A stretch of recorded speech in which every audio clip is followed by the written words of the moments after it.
I've always been a risk taker, and I always say I have unwarranted confidence. There's nothing in my background that should give me the confidence to do what I've done. Nothing. I have zero experience in this. I just feel like, I feel like I can do this. And when other people tell you it's crazy, I still think, I don't know what they're saying, because I know we can do it.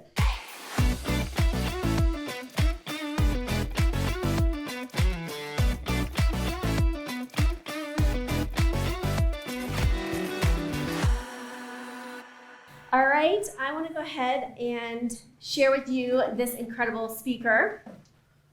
Gina Schreck is an author, speaker, and owner of the Village Workspace. She's a wife and mother of 4, investor and philanthropist. LinkedIn selected Gina as one of the top 24 B2B marketers to follow in 2021. And last year, Fox News selected Gina as one of the top 4 remarkable women in Colorado. Gina left her corporate job in 1995 and never looked back. And at the age of 60, she now says she's just getting started. Welcome, Gina, to the stage.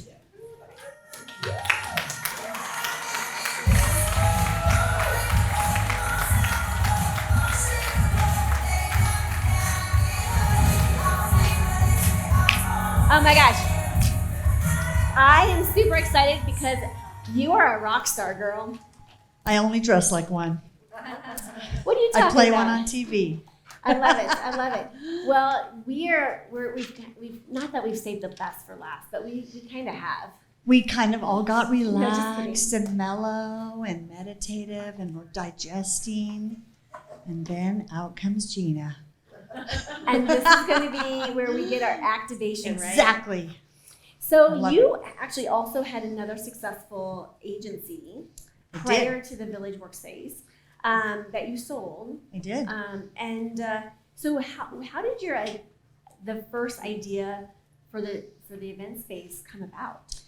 So I had a marketing agency and spoke. I was a speaker, went around the globe speaking, and thought it was such a great lifestyle until it wasn't, and that I was tired of doing that. But 15 years ago, I was speaking at an event in Indianapolis, and the event center was this giant warehouse that they had put tiny houses inside the warehouse.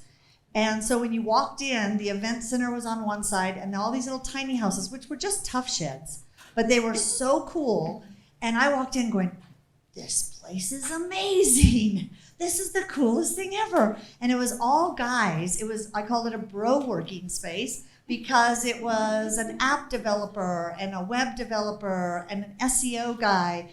But it was just the coolest space. And I took all these pictures. I came home and I was so excited because I thought, this is it. I own a marketing agency.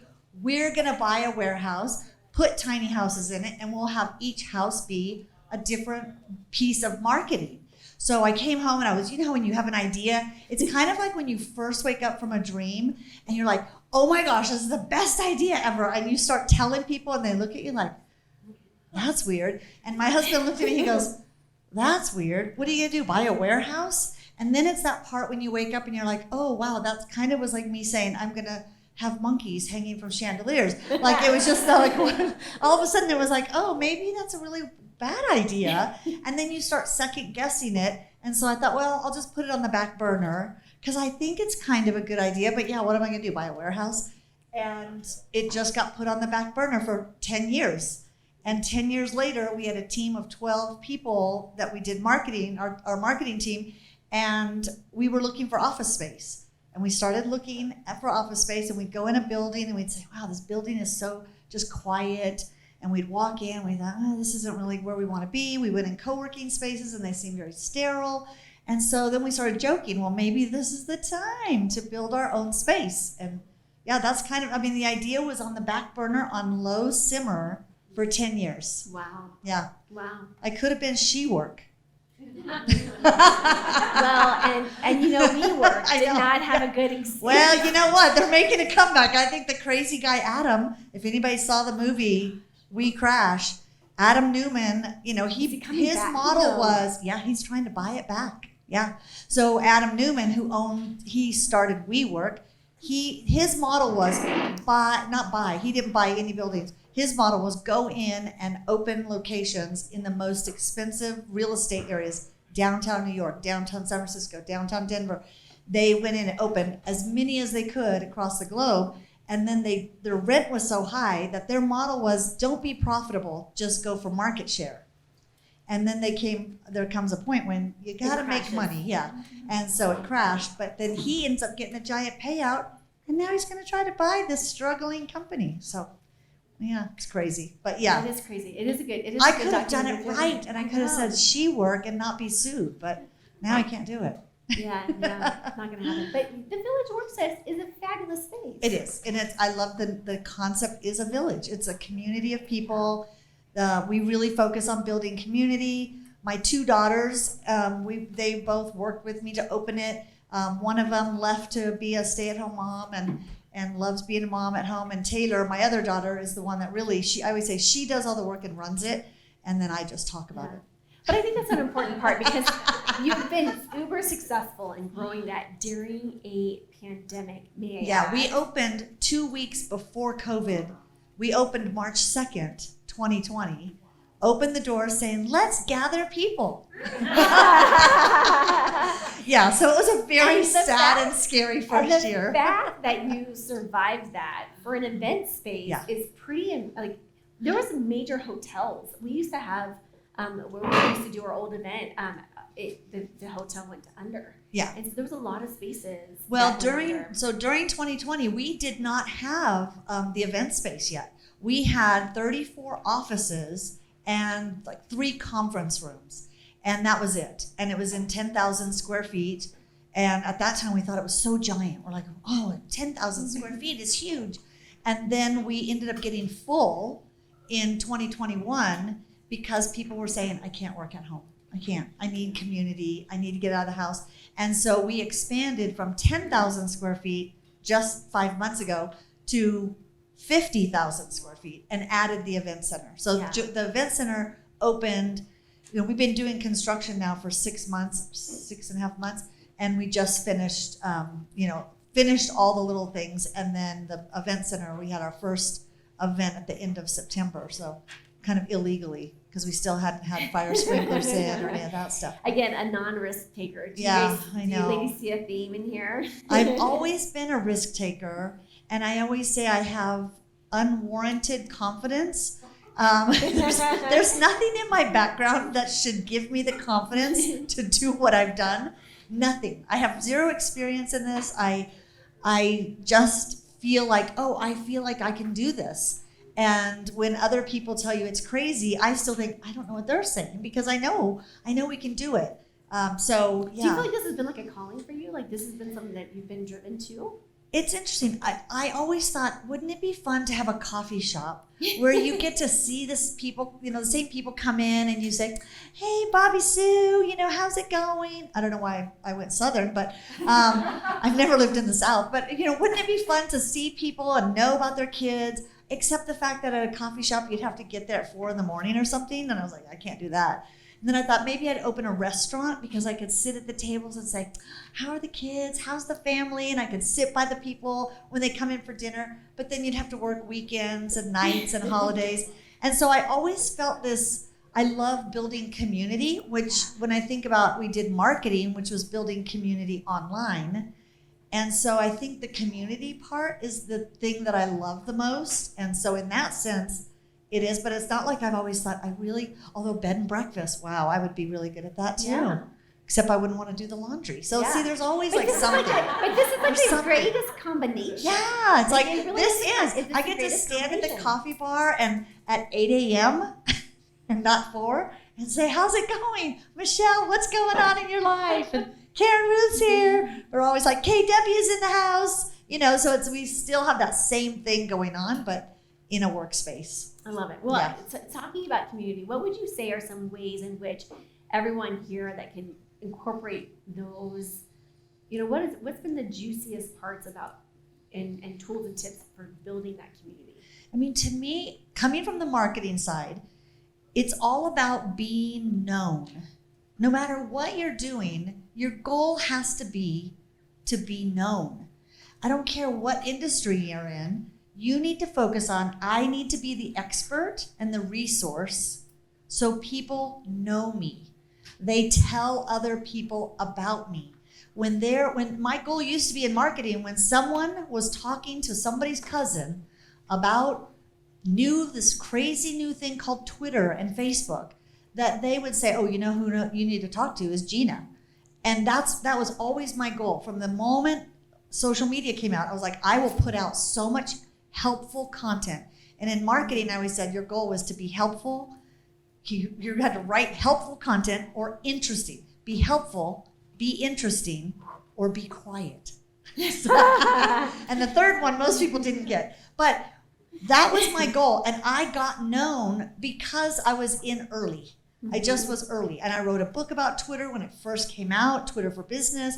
I was one of the technical editors on the Idiot's Guide for Social Media. I wrote a book called Social Media Doesn't Work Unless You Do. So I did a lot in that space. I spoke at conferences about marketing.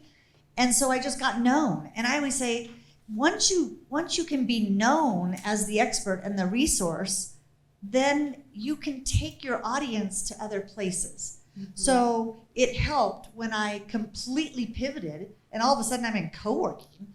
I knew nothing about co-working.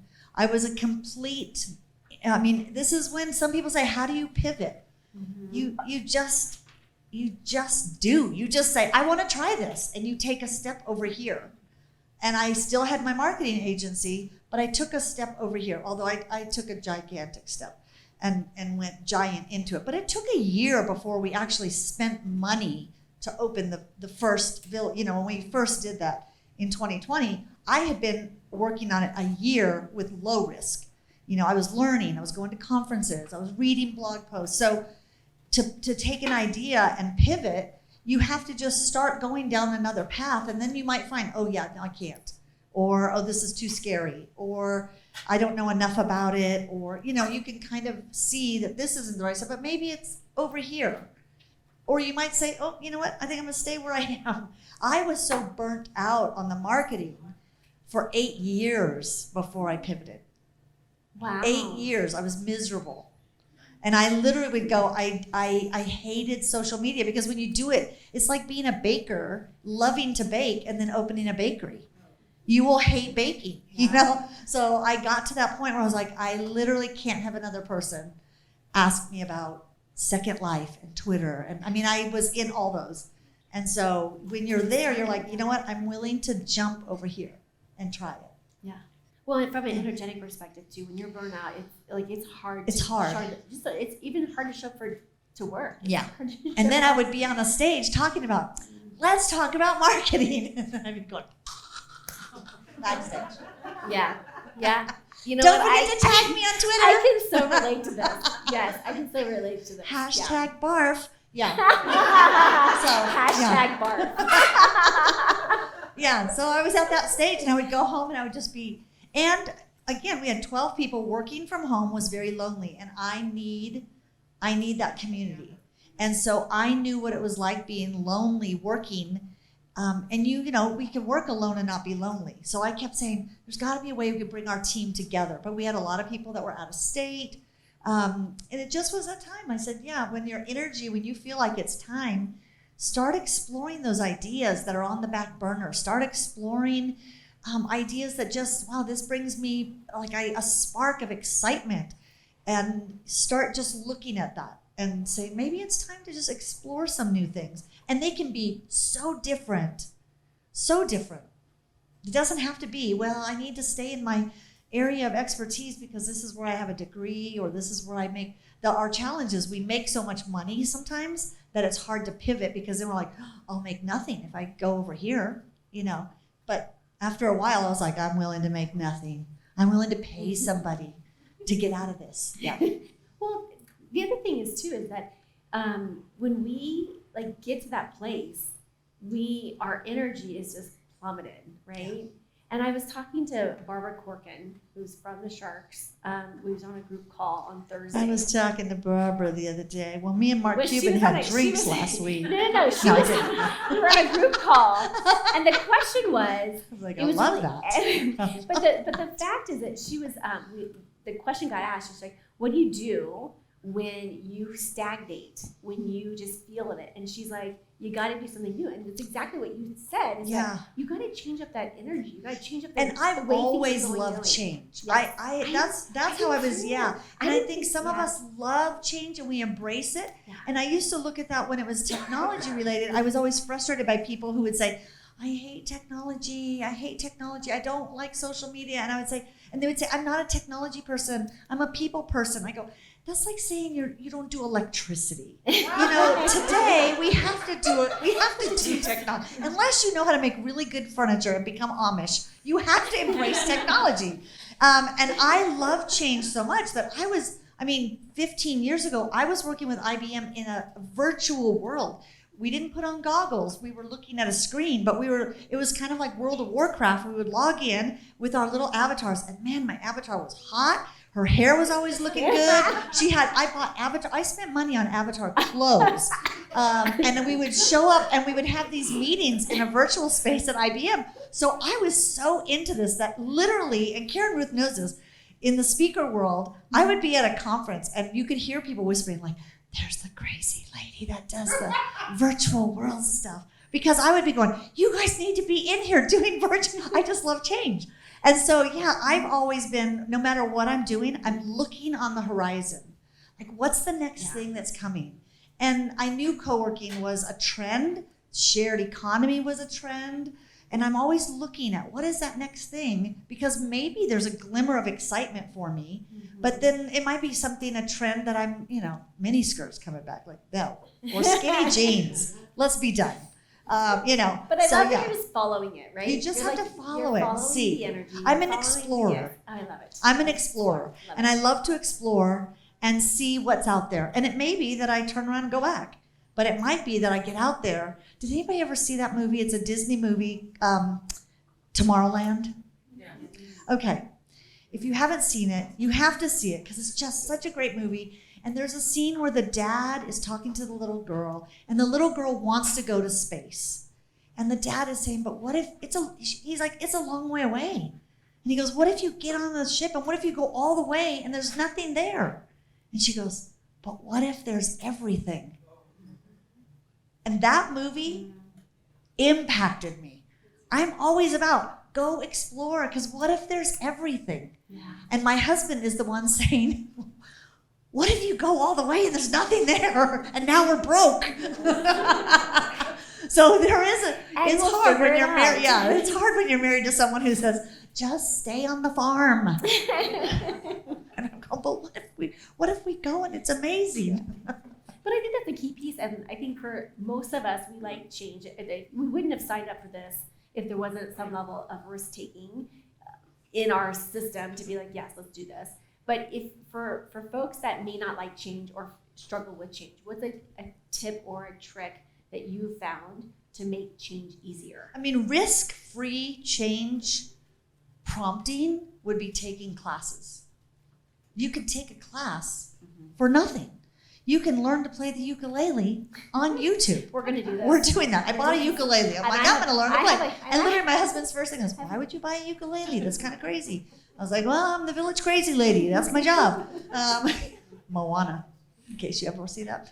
But it's one of those things that you can take classes. You can get some books and just start exploring some new things and just see. If I get really jazzed, keep following it. It doesn't mean you have to spend money. Don't jump in and sign a 10-year lease until you feel like that spark is there. But definitely we should always, I think one of my core values is curiosity. And so I know, and I think when you're curious, you love exploring. You love change. You're curious about things. And if you have come to a point in your life where you're no longer curious, to me, that's a scary place. Yeah. Because you need to stay curious. It helps you learn. It helps you walk into a room and say, I don't care about if I'm ignorant. I don't care that I don't know anything about what they're talking about. I'm going to sit here and I'm going to ask questions. I'm not embarrassed to be ignorant. I always I've taught my kids this, is don't be embarrassed to be ignorant. Raise your hand and ask if you don't know. And people throw out jargon and acronyms, and you're like, oh, I just have to pretend I know. I'm always like, what does that stand for? I mean, we just had a comedy night, and Karen Ruth, it wasn't you that said it, but this other woman that threw out RBF. Okay, I didn't even know. I'm like, what's RBF? Yeah, like we didn't know. We were like, what's RBF? Oh, resting bitch face. So, yeah. See, for those of you who didn't know, yeah. See, but if you're not afraid to be ignorant, then you'll ask questions and you'll learn so much. And I think sometimes we become so much of an expert, we're afraid to ask questions because we'll look foolish. Who cares? Yeah. And maybe it's as we get older, I no longer care. Yeah. I don't care if I look foolish. Set the pride aside. Yeah. I love being the new person. And another thing, I think if you belong to an association where you're a big deal, it's time to find a new association.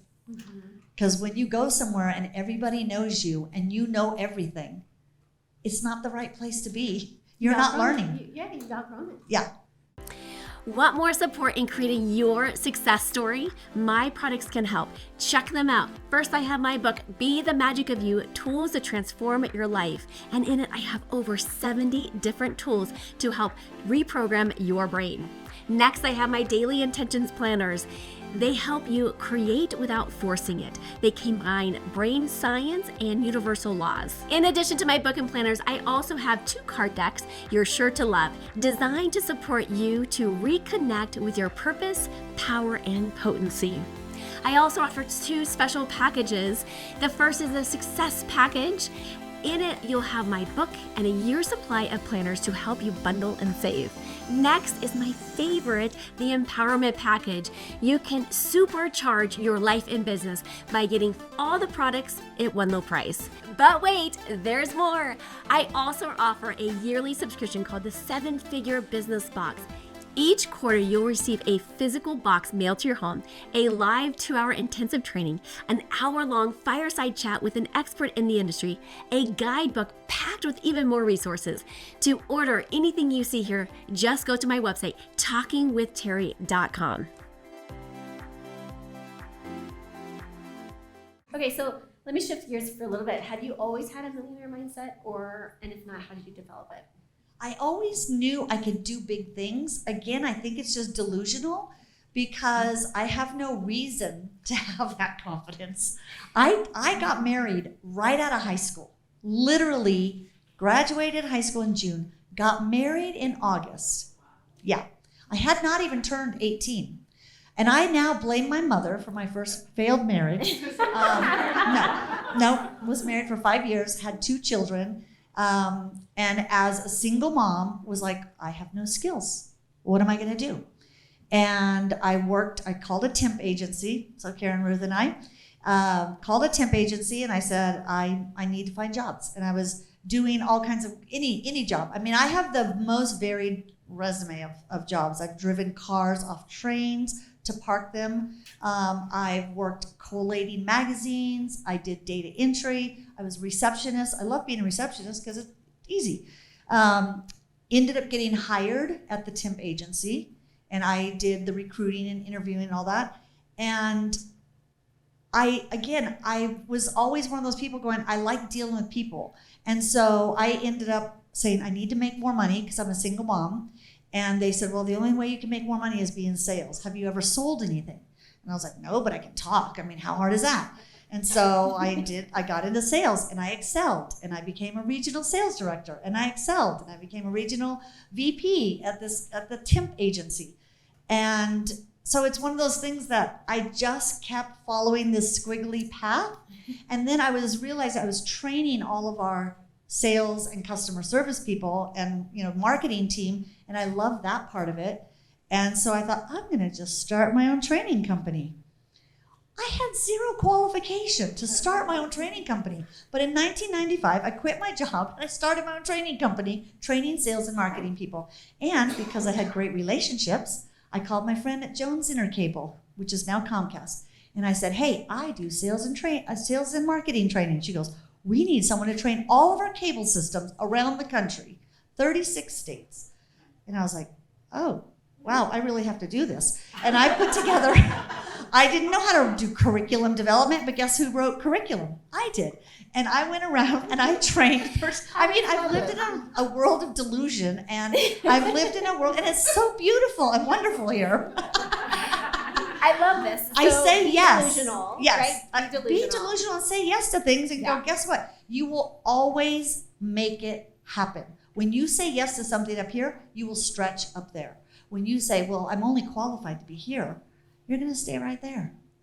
But I've always said yes, and I've just stretched up there. And I had a training company that turned into the way I became a keynote speaker was AT&T. I was doing training I trained every cable company, Comcast, Charter Communication, Jones Intercable, AT&T. I had 10 trainers all going training. I mean, how? I don't even know. Delusional. And then at AT&T, they said, you know that program that you do? It's a 4-hour training program. You know that training? Can you just speak for like an hour? They really love your topic. Can you just do it for an hour? They go, our budget is $5,000. And I was like, what? They were paying me $1,200 to do a 4-hour training. They were going to pay me $5,000 to speak for 1 hour. She goes, I know it's crazy, but our budget is higher for a keynote speaker. And I was like, what's a keynote speaker? I need to do more of that. So as soon as that class was done, because it was a 1-hour class in my book, I literally looked up, what is a keynote speaker? Because I was like, I need to do more of this. And lo and behold, there are a lot of people who will pay you a lot of money to go speak for 1 hour. So I was like, my new career was born. I love it. Yeah. And then as I was speaking, I got into those social media. I mean, I've just always followed this squiggly path of delusion. There's my next book. Yes. The squiggly path of delusion. I love that. Well, doesn't that make us all feel so much better in here? Like, you just have to say yes. And you know what? Here's another thing I learned.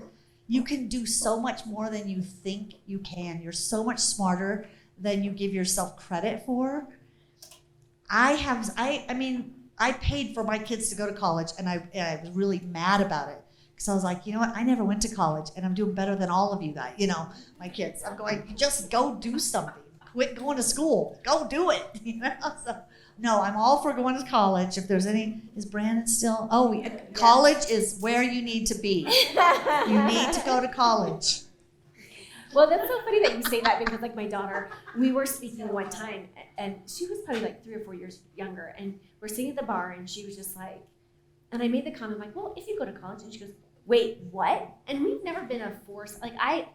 Education is a value of mine. Yes. But education looks different, It right? looks different and so then for I said, well, everybody. if you need to, I was like, depending on what you want to do, there's some things that you don't need to go to college for. And she's like, you mean I have a choice? And I'm like, well, Of course. it just depends, like what you know. And so it was just kind of this like thing. Yeah. Like, it was like, I mean, obviously, if I wanted to be a doctor, yes. I need to go to college. But my daughter I think graduated the some top way of you her could wiggle class. your way into like, I'm an MD. Yeah. My youngest daughter, top of her class at CU Boulder, Leeds School of Business. And she worked for me when she got out. And I was like, wow, she doesn't know any of the stuff that we were doing in marketing, which, Jackie, we were talking about that. It's just weird. You go, wait, that's not real life stuff. Here's real life stuff you have to do. And then now she's decided she wants to be a stay-at-home mom, and it's awesome. But it's just funny. It's like you just have to do things that you have a passion for and learn all you can. I mean, there's so many ways to learn right now that you can learn to play ukulele, or you can probably learn to do surgery on YouTube. Yes. Well, we were backstage talking about how I was showing them a flip kick because I learned during the pandemic, that was my skill. I learned how to skateboard and longboard, and I built up. I was just like, okay, my daughter's like, let's go do this. I'm like, all right. And there was this big hill, and I was like, I gotta work up to the big hill. And then I did the big hill, and then I took it. So you can still find this on Facebook. Oh, actually, you can't, because my Facebook was account hacked. But I did do a Facebook Live while I was skateboarding. And then, so the other day, I learned how to do a flip kick. You take the thing and you flip it over, right? But I think that, because I'm a curious person too, and I'm like, and my daughter was always like, can you do this? I'm like, I don't know, let's try it. Yeah. And she's like, Mom, you gotta take your heels off. I'm like, okay. You gotta take your safety first. I did take my heels off for this, Yeah. Okay, so Isn't she just lovely, right? Okay, so there's like 14 other questions I have for you, and we got through like one. Yeah, but this is so good. We could just sit here and talk all day. What's one lesson that you wish you would have learned before you set on this path? I mean, I just think I wish I would have had the confidence to go bigger than I thought I could have. Because I think I've always had the thing of not being smart enough because I didn't go to school. And so I'm not smart enough to just go do stuff that other people do. But then through my squiggly path, I was like, I've lived. You know what's also helpful? I've gone back to school and I took a class, a management certification class, and in the class with other 19-year-olds, I was sitting there going, I know this. Wait, I know that one. I know that one. I know that answer. I know that answer. And you realize how smart you are just because you're alive more years. And so I think that's another thing as you get older. There's nothing, I mean, I've been through so much trauma, being a single mom, and then my son was at Columbine during the shootings 25 years ago. I've had loss, I've had great things, I've had hard things. There's nothing, truly I believe this, there's nothing I can't do. And I think the older we get, the more we realize there's nothing we can't do. We just have to decide and then do it. Mm-hmm. And so once you've been through enough hard things, you're just like, I can do that. And once we make the choice, energetically what happens is God, spirit, source, whatever you want to call it, whatever your spiritual path is, it gets delivered to you. And it's just holding that faith and saying, like, okay, it's going to work out. I don't know how it's going to work out. Well, and some of you might be planners, but you like to plan. So I had a friend who was writing a book, and she literally 6 years was writing a book and then scrapped the whole thing because it wasn't good enough and started over. You can plan and plan and plan and never do. Mm-hmm. I've always been the one to just do without a plan. So there is a medium, happy medium. But I think one of the things, it's that analogy of driving in the dark. When you're driving in the dark, you turn your headlights on. You can't see 2 miles in front of you, but you can see 20 feet in front of you. So go 20 feet. And then as soon as you get there, you see 20 more feet. So I think you just have to go, and then you'll see, do I need to go this way or do I need to go this way? So you just have to start. Yeah. That's brilliant. Okay, we're going to take a couple questions here from the audience. Where's Karen Ruth? Okay, let's do... Make her run, ladies. Make her run. Make her run. Okay, so what questions do we have? Hi, Gina. Hello. How did you know that it was time after 10 years to start the Village Workspace? It was interesting. It started as a joke. I had that back burner moment when I put it on the back burner because it was such a great idea and it just seemed to excite me. But then I knew, because we couldn't find a space we loved, and we started talking, what would the ideal workspace be like? And I go, I'd want a nap room. And then my daughter said, I'd want, because I'm like, that's important to me. And I would want to have a beautiful place, but it would all be about the cafe area, and we'd all have coffee together. And we started talking about it, and then we joked, well, maybe we should open our own space. And the more we joked about it, the more I was like, maybe it's time. So it was just like, it was always there, this little flicker flame on the back burner. And I just felt the warmth of it going, maybe it's time. And you know what? I was over 50. I was 55 when we opened the Village, because I turned 60 last year, and I was like, dang, ladies, we got a lot of time to be doing stuff. If you're thinking you're too old or I waited too long, because that's what I thought too. I waited too long. And I'll tell you, when I first decided I would start looking at buildings, I told my husband, I'm thinking of doing this. And he's 6 years older than me. And he said, at our stage in life, we should not be taking this kind of financial risk. And I went to bed that night sobbing because I realized my ship had sailed. I waited too long. I should not have put it on the back burner, because 10 years earlier, he would have said, this is a great idea. Here, let me invest in it. Now, he was like, at our stage in life. Mm-hmm.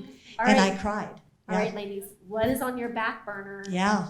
Literally, I want to write it down on your paper. What have you put on your back burner that's like I'll get to it. Because And I told my husband, I said, okay, here's how he told me.